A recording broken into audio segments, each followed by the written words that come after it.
Before we dive in, make sure to subscribe and turn on notifications so you never miss another incredible story from the fascinating intersection of nature, science, and human industry. Hidden behind massive concrete walls and shimmering ponds lies a world few people ever see: the modern crocodile farm. Once among Earth's most feared predators, these ancient reptiles have now become a living treasure, powering a global industry worth billions of dollars each year. From their thick hides come the world's most coveted luxury goods: handbags, belts, and shoes worth more than most cars. But few realize that behind this dazzling wealth is a world of precision farming, complex biology, and unyielding discipline. Across more than 30 countries, from Thailand and Australia to South Africa, China, and the United States, the crocodile industry has evolved far beyond its primitive beginnings. Today, farms can cover over 100,000 square meters, housing tens of thousands of crocodiles at every stage of life, from tiny hatchlings the size of a hand to massive adults ready for harvest. Every single aspect of their environment, from temperature and humidity to diet and water quality, is controlled with scientific precision. This is not a swamp, but a fusion of nature and technology. A place where ancient instincts meet modern design. So what makes crocodile skin and meat so prized around the world? Part of the answer lies in their biology. With a lifespan reaching 50 years and a hide that shines with natural luster, the crocodile has become a symbol of elegance and power. Its leather is the crown jewel of high fashion, used to craft the legendary Hermès Himalaya Birkin, valued at over $500,000, and the signature Louis Vuitton Crocodile collection. But even within these farms, generations removed from the wild, their primal nature remains untouched. They are territorial, unpredictable, and dangerous.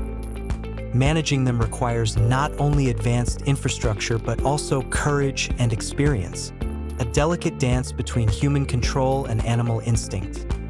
Yet, the journey of every crocodile begins humbly, with a single, fragile egg. During the breeding season, from April to August, female crocodiles are guided into semi-natural ponds, engineered to mimic the wetlands they once ruled. Farmers prepare soft, dry sand along the banks, an ideal nesting ground.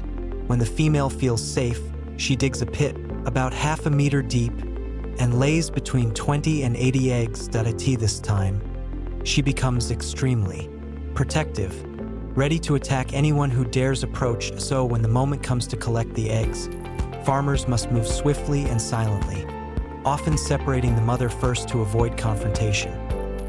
Each egg must be collected within 24 hours of being laid, or it risks being destroyed, either by the mother or by other crocodiles. Workers carefully mark each egg to preserve its original position, because even a small rotation can damage the delicate embryo inside. The eggs are then gently cleaned and placed into special incubation trays lined with sawdust, which help maintain moisture and allow air to circulate evenly. Inside the incubator, temperature and humidity are carefully regulated, 90 to 95% humidity, and a consistent 30 to 33 degrees C. These are the perfect conditions for embryos to develop strong and healthy. But here's something truly extraordinary. A crocodile's gender isn't determined by chromosomes. Like most animals, it depends entirely on temperature. When the incubator runs hotter than 32 degrees Celsius, most hatchlings are male. When cooler than 30 degrees C, they are female. This fascinating natural mechanism allows farmers to control the gender balance of their herds, an ingenious blend of nature and science. After 75 to 90 days, tiny squeaks start to echo from within the eggs, a signal that new life is about to break free. The newborns are immediately moved to nursery ponds, where conditions are tightly controlled. These nurseries are often built of concrete tanks with flowing, filtered water and heating, systems that maintain the ideal temperature for survival. The first few weeks are critical.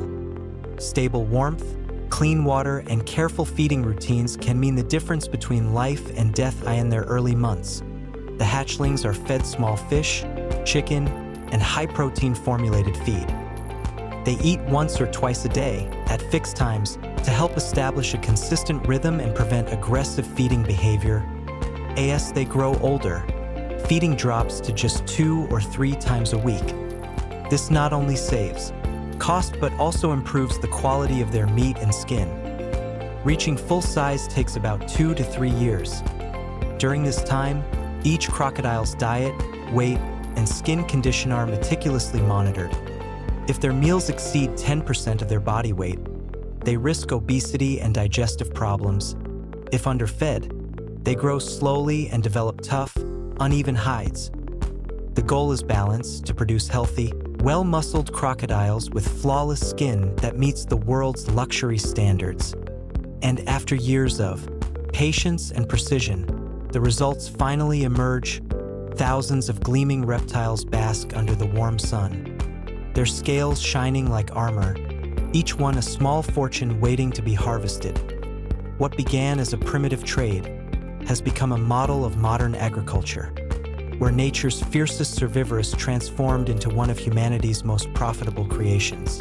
In the next chapter, we'll step inside the processing facilities, where the real transformation begins, turning raw hide into art and danger into design. If you're fascinated by what you've seen so far, don't forget to subscribe for more stories from the hidden frontiers of modern farming and nature's wild intelligence.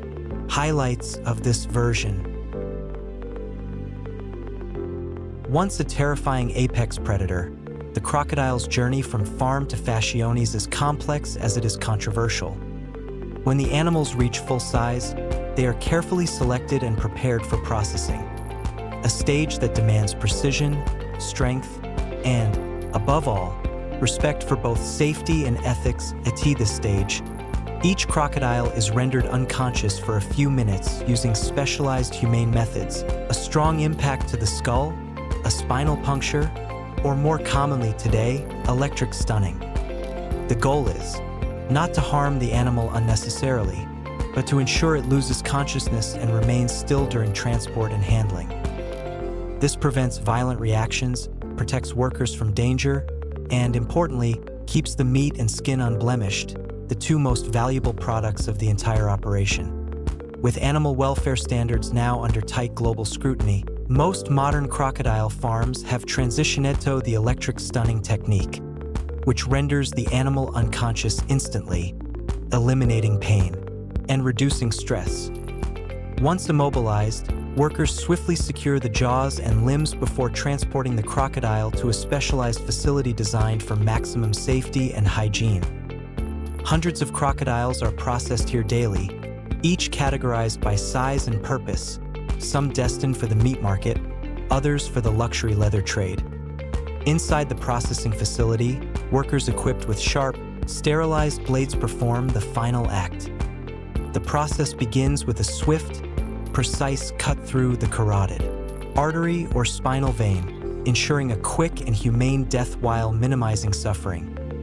The blood is drained completely, then the body is cleaned thoroughly before moving to one of the most critical stages, the skinning process. Skinning a crocodile is both an art and a test of skill. The hide is what gives the animal its highest value, so every movement must be perfect. Unlike other animals like minks or foxes, which are skinned from the back, crocodiles are opened along the belly, a method known as belly incision. This preserves the soft, broad, and evenly textured scales that fashion houses value the most. Using ultra-sharp surgical knives, expert workers make a single incision from the chest to the tail, then carefully separate the hide from the flesh beneath. One mistake, one slip of the blade, could ruin a hide worth thousands of dollars.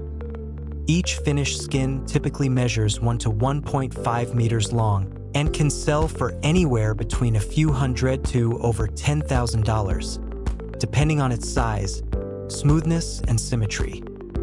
Once the hide is removed, the remaining carcass is sent for meat processing in the butchering area. The animal is laid securely on a stainless steel table, where skilled workers separate each major muscle group, tail, back, flanks, and neck with surgical precision. The tail meat is the most prized, making up nearly half of the usable flesh. It's lean, high in protein, and low in fat, with a texture often compared to tender chicken or fish. This meat is served in luxury restaurants and local delicacies around the world.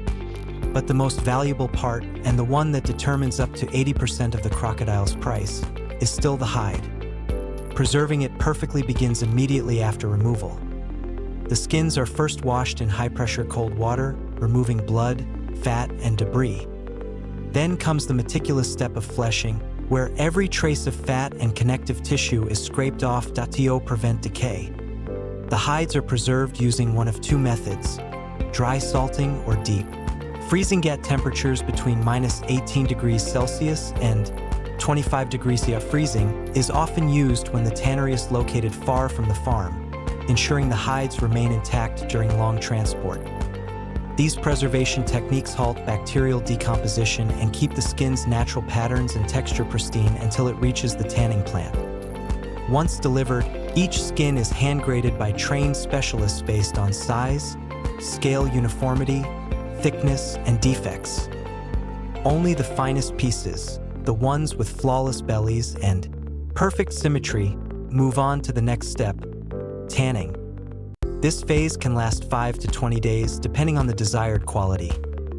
First, the hides are soaked in special solutions containing enzymes or mild chemicals that soften the collagen fibers, making the leather supple and easier to work with. Then comes the main tanning process, where agents like chromium salts or natural tannins are infused deep into the skin. This step prevents decay, adds strength, flexibility, and water resistance, and ensures the leather will last for decades.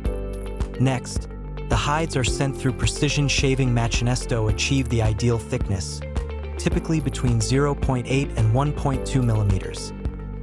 Each piece is then re-inspected by hand, as experienced eyes catch even the tiniest flaws: a scratch, a wrinkle, or an uneven scale.